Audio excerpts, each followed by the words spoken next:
Hi guys, Jeff Westfall back with part 4 of Shadowcombo 1. So when last we met, we had just finished doing a straight knee.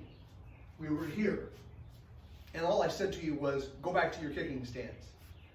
Now I'm going to tell you how to do that. Most people have tremendous difficulty landing back in their stance after,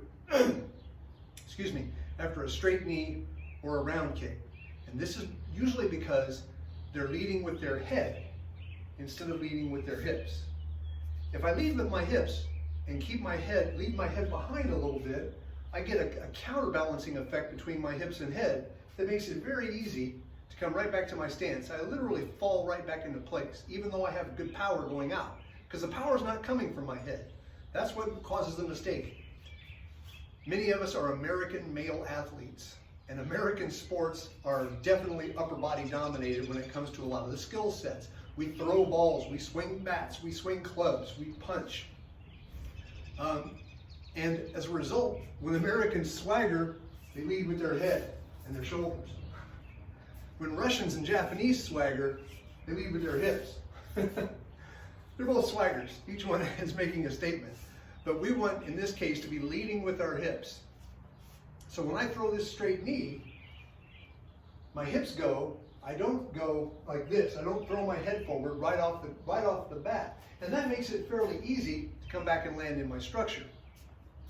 Immediately upon landing in that structure, I'm going to go right back up off of that leg. Like my Achilles tendon creates an effect like a trampoline when I hit the ground. So I spring right after my straight knee, I spring right up into my round kick. Now let's talk about this round kick. This is yet another diagonal kick, this time with my right leg going diagonally towards the target. And again, it could be to the inner thigh, it could be to the body, it could be to the head. If I can get my opponent, maybe I throw what's called a mat pratung, which is like a jab from a kicking stance. If I can get my opponent to slip his head this way, very often that kick catches him flush in the head. But it's also a good rib kick, and it can be against a southpaw, a really good kick to the inner thigh. So anyway, here I am, I just threw my straight knee. I'm going to do that same break at the knee on my right kick. So I just threw the straight knee, I come back to my stance, I kick and break at the knee. Now my foot lands from the kick in my posterior kicking structure. I've made several videos on the posterior kicking structure. Go to those for more detail. So again, I've had the break at the knee, I land in my posterior kicking structure. Now there's my target. Now what we're envisioning here is the bad guy made me miss on my kick. Here's Jeff over here, he's throwing the kick. He got out of the way, did a good job, just like at the beginning of this combination, barely made me miss, and is going to try to come back in and hit me. So we're going to try to make him pay for that. So I just threw my kick, I land in my posterior kicking structure. A lot of people don't do this after an anterior kick. I see him coming, I never take my eyes off of him, here he comes. Now I can defensively kick him. I can just stay here and kick him. That's one option. But more often than not, I might have to step a little bit or skip a little bit. So from this perspective, I throw my kick, I do the break at the knee, then I cross step and side kick him. And after I've side kicked him, I want to come back down, as is the policy in posterior kicking. After I kick, I come back down to the kicking structure. The foot can be anywhere, but the key is I've got my hip ready, and I'm ready to fire a second side kick as protective fire.